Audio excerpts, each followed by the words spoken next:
Ngifite umukiza ujya uvugira ku mana inshuti. Shalom, ndabasuhuje mwese mu izina ry'umwami wacu Yesu Kristo. Mbahaye ikaze mu mwanya w'ijambo ry'Imana. Kibasuhuza nitwa Nkundamahoro Salomo, mwene so muri Kristo Yesu, inshuti yanyu. Reka dusenge. Ndagushimiye Mana kubw'uyu mwanya, urakoze kuwumpa njye n'abantu bawe ngo tuganire. Urukundo udukunda rutuma udutekerezaho, ukagenda udushakira ijambo ridukwiriye, kandi kugira ngo rirusheho gutunga ubuzima bwacu. Nta kindi kidutunga mu buzima bwa Mwuka Wera usibye kurya rino jambo rikarushaho kudukomeza. Ufashe n'abantu bawe mu izina rya Yesu, amen. Bavandimwe, mbahaye ikaze kuri uyu mwanya mwiza tubonye kugira ngo tuganire ku ijambo ry'Imana. Tugiye kuganira ku ijambo ry'Imana rivuga ngo Yesu ni muzima.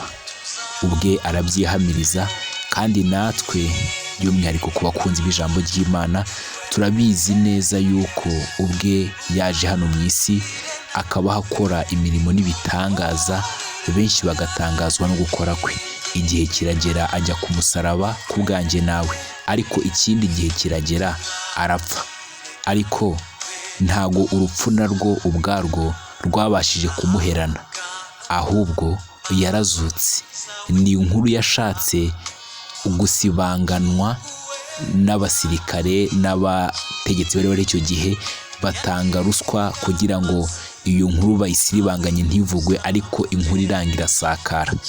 Iyo nkuru natwe yatugezeho, niyo turimo kubara none. Reka twifashishe ijambo ry'Imana dusoma mu Byahishuwe. Dusome ijambo ry'Imana, dusoma mu Byahishuwe, igice cyaho ni icya mbere, umurongo wa 18. Ndakoresha Bibiliya ijambo ry'Imana. Haravuga ngo, dore ndi muzima, nari narapfuye, none ndiho kugeza iteka ryose. Ni njye ufite imfunguzo, nshobora gufunga no gufungura urupfu n'ikuzimu. Yesu ashimwe bavandimwe. Ibi tuvuga, uyu turimo kuvuga Yesu niwe urimo kubihamiriza Yohana. Twebwe ubwacu nk'abizera nta bwoba na bukeya dufite. Nitwe twenyine tuzi iherezo ryacu uko rimeze, kubera ko hari ijambo yatubwiye. Yaravuze ngo aho nzaba niho namwe muzaba. Ibyo byabwiwe bande? Byabwiwe njyewe wamajije kwizera. Ariko wibuke icyo Pawulo yandikiye Timoteyo. Yaravuze ngo urufatiro rukomeye rw'Imana ruracyahagaze. Urwo rufatiro nkwibutse ko ari Kristo ubwe, kuko Pawulo arongera akabisobanura mu Bakorinto ngo rwanditsweho amagambo ngo Uwiteka azabe. Mbese y'Imana ireba Kristo, iramureba, yarangiza ngo ikazajya imusomaho amazina yacu twebwe abamwizeye. Ariko ntago tugarukiraho ngo umuntu wese wamaze kumenya, umuntu wese wizeye akaba ari kuri urwo rufatiro, ngo nave mu bidatunganye. Icyo ntago niyibagirwa kugishimangira. Uwamajije kwizera koko, Pawulo yaravuze ngo tugende tugire ingeso zikwiriye ubutumwa bwiza. Ntago ari umwanya wo kwiyicarira, nta nubwo ari umwanya wo kudamarara, nibwira kuko kubwo bugingo nabuhawe kandi namaze no kugera mu ijuru. Ntago bwari bwo butumwa bwiza, ahubwo ijambo ry'Imana rirambwira ngo mpore ndushaho kugira umwete wo kwiyambura umuntu wa kera, nambara umushya, byose mbihejejwe n'Umwuka Wera. Gusa nanone ngo mpore niboneza, mpore nirimbisha nk'umugeni wa Kristo. Hanyuma abavandimwe, iri jambo ry'Imana ni ukugira ngo twebwe nk'abizera mbumvishe ko nta bwoba dufite. Tuzi neza yuko uko urugendo ruzarangira, niba koko ngishikamye mu byo kwizera, nkora ibihamya ukwizera kwanjye. Kuko niba narizeye by'ukuri, hari n'iyindi nkurikizi Imana insaba y'imirimo, hari n'ikindi Imana insaba gukora gipuruva, kigaragaza kuko namajije kwizera. Ntago ngiye kugenda nk'uko nagendaga, sinkomeza kuvuga nk'uko navugaga, sinkomeza gutekereza nk'uko natekerezaga. Ibitekerezo byanjye mbere byari biri kubifatika, ariko iyo majije kwizera Imana irambwira ngo amaso yawe wiyarebesha ku biboneka, ngo kuko ibiboneka ari iby'akanya gato, ngo ahubwo yahange ku bitaboneka kuko ari iby'iteka ryose. Hanyuma nari nshatse kuvuga Yesu yivugiye ngo dore ndi muzima. Niba ari muzima koko, akwiye kuba muzima muri twebwe, akwiye gutembera ahantu hose mu mutima wacu, akwiriye kugera no mu bitekerezo, akwiriye kwigarurira umutima wose. Gusa wibuke ko ansaba nanone akambwira ngo nkwiriye nanjye kurushaho kumwiha, nkwiriye kwiyanga, nkwiriye kumva ko ibyo nshaka atari byo bikwiye kugenderwaho, ahubwo ubushake bwe muri njye akaba ari bwo bukora. Yesu ashimwe. Hanyuma koko niba naramaje kumwakira, hari impinduka zizambaho zigaragaza ko hari uwundi nahindutse we kubwo kwizera. Bavandimwe, ubuzima Yesu yagezemo ntago bwihishira, ubwo buzima ubwabwo buragaragara, habe mu mvugo, habe mu bikorwa, habe mu ngendo, habe mu ntekerezo, habe mu buntu, habe mu gushyira mu bikorwa ijambo ry'Imana. Ubwo buzima buragaragara. Gusa wiko ko atari imbaraga zawe cyangwa izanjye, oya, ni imbaraga z'Imana zimbashisha gushyira mu bikorwa ibyo ngibyo njyewe ntashobora gushyira mu bikorwa ndi njyenyine. Gusa nanone wibuke ko niba kuko naramajije kwakira uyu Yesu, ubuzima bwanjye bugiye guhinduka, kuko we ubwe ni muzima, ntago akiri mu mva. Abavandimwe, yarazutse, kuko ubwe yarivugiye ngo ninjye kuzuka n'ubugingo, ngo umuntu ngo naho yapfa amwizera ngo azongera abeho. Bavandimwe, icyo mbabwira ni iki: Yesu ni muzima, kandi ni muzima mu buryo bwose.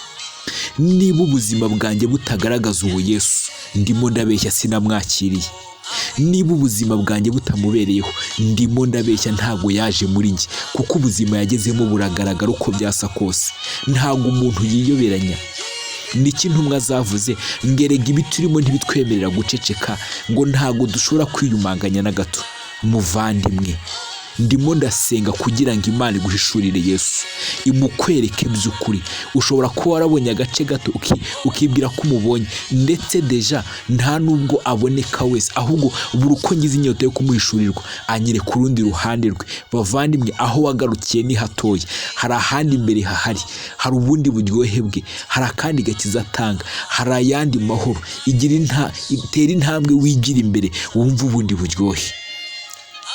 Ndimo ndavuga ngo ibi turimo ntago bigomba gutuma duceceka imbere y'abanyamahanga. Dukwiriye kubabwira ubutumwa bwiza, dukwiriye kuba ubutumwa bwiza imbere yabo, dukwiriye kugaragara kuko twahindutse, tutishushanya, tutigirisha, ahubwo ari ibintu byatubayeho, njye ubwanjye byambayeho, ni ubuhamya ngendana. Yesu yarampinduye, yampinduye umwana w'Imana kubwo kwizera, yankuye mu mwijima akira mu mucyo, yankize mu mucyo. Rya jambo yavuze ngo njye ndi umucyo w'isi, ngo umuntu unyizera ngo nakankurikira ngo ntago azagenda mu mwijima ukundi. Bavandimwe, nta mwijima ndimo, nahindutse umwana w'Imana kubwo kwizera.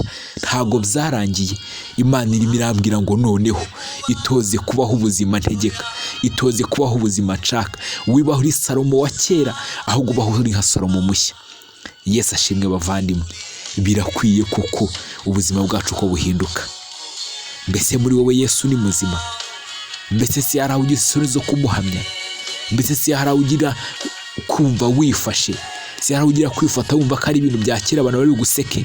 Nimo nagira ngo tsengane nawe, Yesu akwihishurire bundi bushya, ubuzima bwayemo muzima kuko bigaragariye n'abatizera ko ari muri wowe, atari ibintu byo kwigirisha, atari ibintu by'igipindi, atari ibintu by'ikinyoma, ahubwo abe muri wowe ari muzima.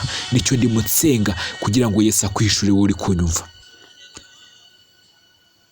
Imana iguhe umugisha ko wemeye kandi gufata umwanya utega amatwi ijambo ry'Imana. Twari turimo twiga kandi twunguka kubw'Umwuka Wera.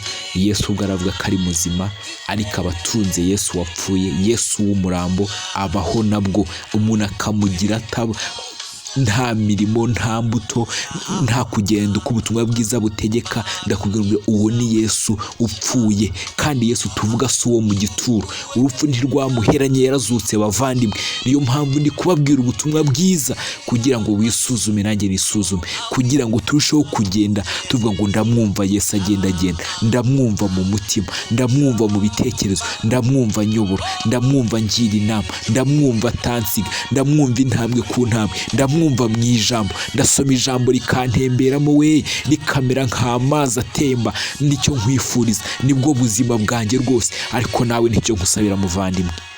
Reka dusenge. Urakoze Yesu kubw'uyu mwanya mwiza.